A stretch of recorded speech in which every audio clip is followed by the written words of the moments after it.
ये देश ऐसे नहीं चलेगा। ये देश गांधी का देश है, ये देश गॉडसे और सावरकर का देश नहीं है।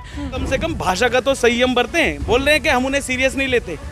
आप सीरियस नहीं लेते, आपको दुनिया बिका हुआ आयोग बोलती है।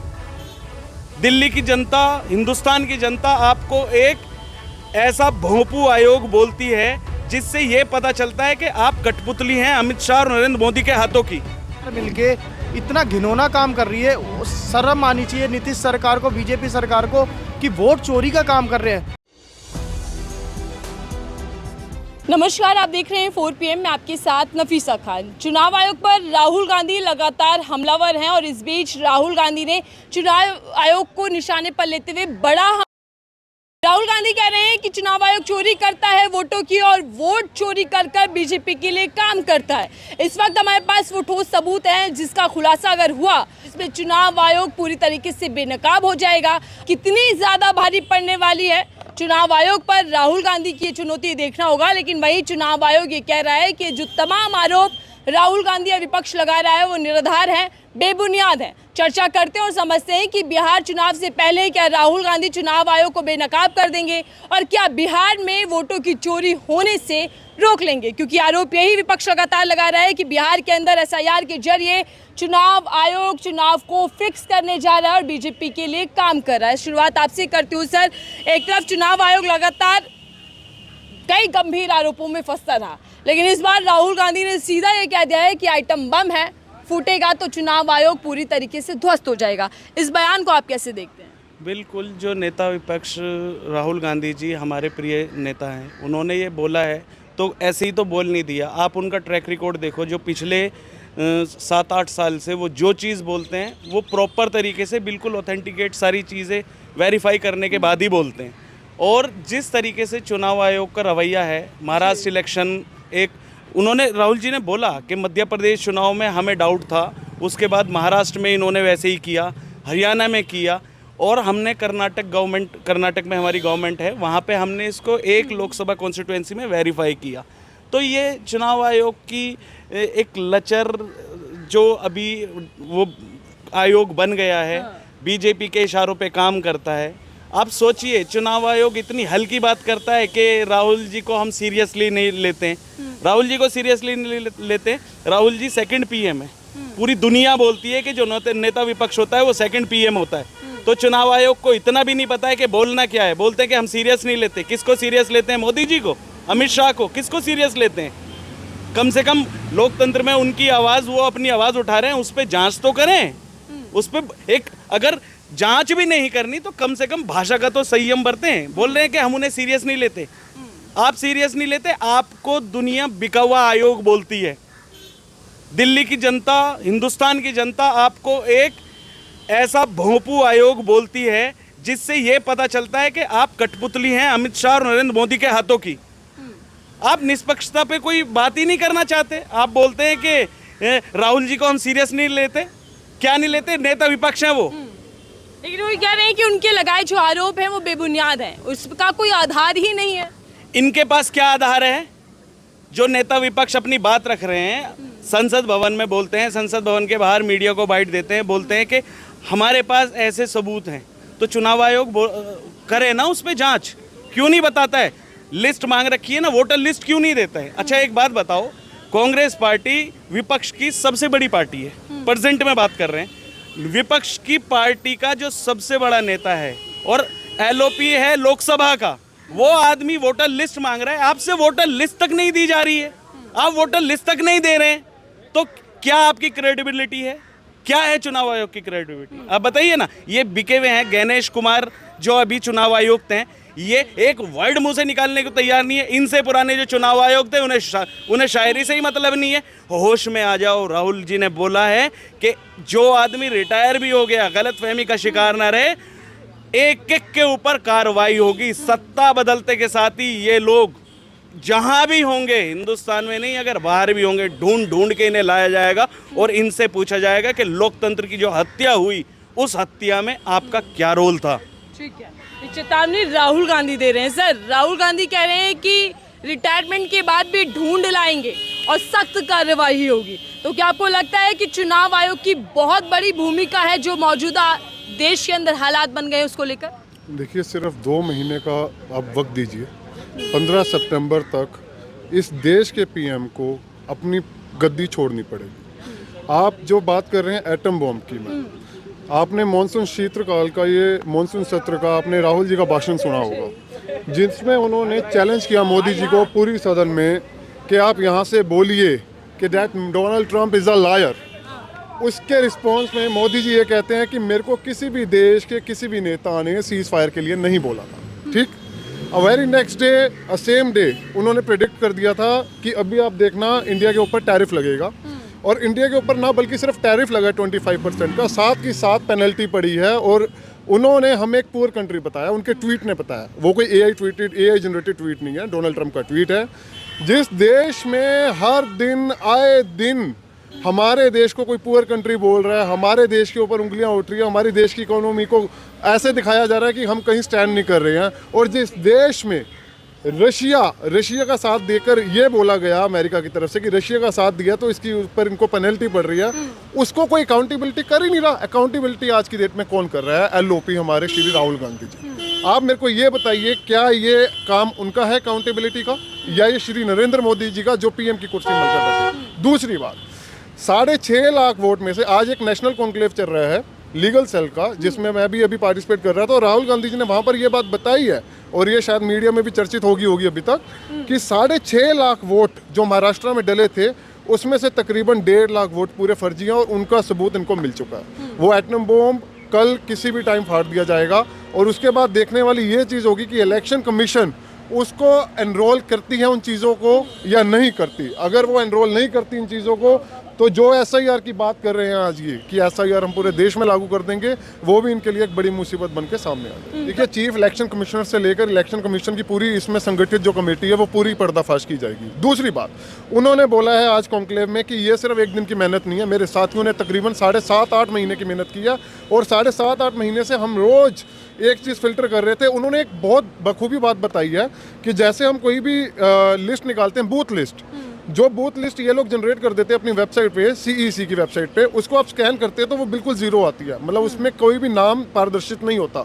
तो ये एक बोगस वोटिंग का रिकॉर्ड उन्होंने पहले से तय किया हुआ था, और उस बोगस वोटिंग रिकॉर्ड को हर एक नए दिन उन्होंने 8.5 महीने लगाकर इतने दस्तावेज तैयार कर लिए हैं कि कल एटम बॉम्ब न्यूक्लियर बम की तरफ फूट सकता है। संसद के बाहर और संसद के अंदर क्या राहुल गांधी अब इस मूड में है कि चुनाव आयोग को पूरी तरीके से बेनकाब कर दिया जाएगा? देखिए, सबसे पहले तो हमें समझना होगा कि जब ये देश आज़ाद हुआ तो सबसे पहली और इम्पोर्टेंट शर्त थी कि ये देश लोकतांत्रिक देश बनेगा। लोकतंत्र का बहुत महत्वपूर्ण इसमें योगदान रहेगा। लेकिन आज क्या हो रहा है? आज लोकतंत्र को लीकतंत्र होते हुए हम लोग देख रहे हैं। हम लोग जब प्रदर्शन करने जाते हैं तो हम लोगों के सामने पुलिस बैरिकेड लगा देती है, हम लोगों को गिरफ्तार कर लिया जाता है। क्या ये लोकतंत्र है? इस लोकतंत्र के लिए हमारे जो राजीव गांधी जी हैं, इंदिरा गांधी जी हैं, उन्होंने अपने प्राणों की आहुति दी थी। ये देश ऐसे नहीं चलेगा। ये देश गांधी का देश है, ये देश गॉडसे और सावरकर का देश नहीं है। दूसरी बात, वोट चोरी। सबसे पहले तो हमको समझना होगा कि पिछले कुछ समय से भारतीय जनता पार्टी जिस तरीके से लोगों के साथ गलत कर रही है, वोट चोरी करने का कार्य कर रही है, ये बेहद गलत है। ये हमारे लोकतंत्र को एक बहुत गहरा धब्बा है कि इस तरीके से एक सरकार काम कर रही है जीतने के लिए, सत्ता पाने के लिए। तो आपको लग रहा है कि चुनाव आयोग सीधे तौर पर चोरी कर रहा है वोट की और बीजेपी को जिता रहा है? इलेक्शन कमीशन डायरेक्ट या इनडायरेक्ट, देखिए आप 2 चीजें हैं इसमें कि वो नरेंद्र मोदी जी के कहने पे कर रहे हैं, ठीक है, या वो अपने आप कर रहे हैं, लेकिन फायदा भारतीय जनता पार्टी को पहुंचा रहे हैं, ठीक है। इसका डायरेक्ट फायदा किसको पहुंच रहा है? भारतीय जनता पार्टी को। तो इफ एंड बट करने की जरूरत नहीं है। अगर मीडिया भी अपना काम अच्छे से करेगा, मीडिया भी इस चीज को उजागर करने की कोशिश करेगा, तो सरकार को झुकना पड़ेगा, और हम लोग लगातार इसके ऊपर हावी रहेंगे, सरकार के खिलाफ प्रदर्शन करेंगे, फिर हमारे खिलाफ चाहे जो कार्रवाई करना चाहती है सरकार वो करे, हमें कोई परवाह नहीं है। बिल्कुल पड़ेगा। आप देखिए कि बिहार में जो अभी इस टाइम राजनीति करी जा रही है, बिहार की राजनीति इतनी स्तर तक गिर चुकी है कि वोट चोरी किए जा रहे हैं। वो वहाँ की जो जनता है, वो इतनी भोली वाली जनता, उनको कुछ नहीं पता है। उनके साथ नीतीश सरकार और ये NDA की सरकार मिलके इतना घिनौना काम कर रही है। शर्म आनी चाहिए नीतीश सरकार को, BJP सरकार को, कि वोट चोरी का काम कर रहे हैं। कहने का मतलब ये, अगर आपको वोट ही चोरी करनी है तो इससे अच्छा आप इलेक्शन ही मतलब डायरेक्ट नॉमिनेट होकर आ जाओ ना, डायरेक्ट। क्या फायदा इस वाकई चीज़ का? चुनाव आयोग मैच की फिक्सिंग कर रहा है, चुनाव की फिक्सिंग कर रहा है? चुनाव की फिक्सिंग तो 2014 से हो चुकी थी। अब देश में लोकतंत्र नहीं रहा, ये भाजपा का तंत्र रहा है। अब देश में चुनाव आयोग नहीं रहा, ये भाजपा का आयोग रहा है। और भाजपा के इशारे पर चुनाव आयोग अपनी कार्यशैली को दर्शाता है। जिस स्टेट में चुनाव होता है, जिस राज्य में चुनाव होता है, उसी राज्य में चुनाव आयोग अपना कार्य चुनाव से 2 महीने 3 महीने पहले ही अपने कार्य पे लग जाता है। जैसे जैसे उनको ऊपर से आदेश होता है, जैसे भाजपा आयोग उनको आदेश करता है, वैसे ही चुनाव आयोग अपना कार्य लेकिन करता है। देखिए, आरोप तो लगातार कई सालों से लगा रहा है विपक्ष चुनाव आयोग पर कि चुनाव आयोग घोटाला कर रहा है, मिलकर काम कर रहा है, लेकिन सबूत तो आज तक नहीं दे पाया ना। अब सबूत धीरे धीरे आप देखते रहे। आपने देखा होगा मध्य प्रदेश का चुनाव आयोग का रिजल्ट, आपने देखा होगा उसके बाद महाराष्ट्र का चुनाव आयोग का रिजल्ट। अब महाराष्ट्र के चुनाव का रिजल्ट आया, उसमें पूरा जो शक था विपक्ष को, वो पूरा क्लियर हो चुका है। अब आगे आप बिहार के चुनाव में देख सकते हैं। उसके लिए पहले ही राहुल जी ने सदन में आगाह कर दिया है कि इस बार शायद क्या पता चुनाव आयोग अपनी रणनीति बदले। राहुल गांधी के आरोपों में कुछ दम लगता है? राहुल गांधी जी के आरोपों में बिल्कुल दम लगता है। और ये चुनाव आयोग जो है वो बीजेपी की बी कंपनी है, जिसे वो चला रही है और कठपुतलियों की तरह नचा रही है। भाई साहब ऐसा करिए, भाई साहब ऐसा करिए, और बिक चुकी है। ये तो बिक तो पहले ही गई थी, और जितने भी इसके अफसर है सबको खरीद रखा है बीजेपी ने। 65 लाख वोट बिहार में काट दिए गए। जो बीजेपी के वोट थे वो तो उनके वोट रह गए, जो इनके गठबंधन वालों के वोट हटा दिए बिल्कुल से। और दिल्ली के चुनाव में भी यही देखने को मिला, मेरे मोहल्ले के अंदर यही देखने को मिला कि बहुत से लोगों के वोट ही कटे पड़े थे। तो ये बहुत बड़ी राजनीति कर रही है भाजपा। ये डर रही है राहुल गांधी जी से, सबसे ज़्यादा इसको डर है राहुल गांधी जी से, और डरते आएगी। SIR प्रक्रिया सर, और दूसरी तरफ राहुल गांधी की बड़े चेतावनी चुनाव आयोग को। आने वाले समय में क्या होगा, क्या लग रहा है? आप एक बात बताइए, ईवीएम से चुनाव की प्रक्रिया पूरे हिंदुस्तान में होती है। अभी आपने भी देखा होगा, सब लोग देखते हैं, जिस दिन कहीं भी वोटिंग होता है चुनाव आयोग उस दिन डाटा नहीं देता है परसेंटेज का, या देता भी है तो उसको 2 दिन 3 दिन 4 दिन बाद रिवाइज करता है। ऐसी ये क्या मैकेनिज्म है आपके पास? इतना बड़ा आयोग है, इतना बड़ा हमारा लोकतंत्र है, आप उस दिन डाटा देते हैं और फिर 2 दिन बाद उसको रिवाइज करते हैं। 4% 5% का वेरिएशन होता है। हरियाणा में क्या किया? हरियाणा में तो 12 घंटे पहले ही आपने नया डाटा दे दिया।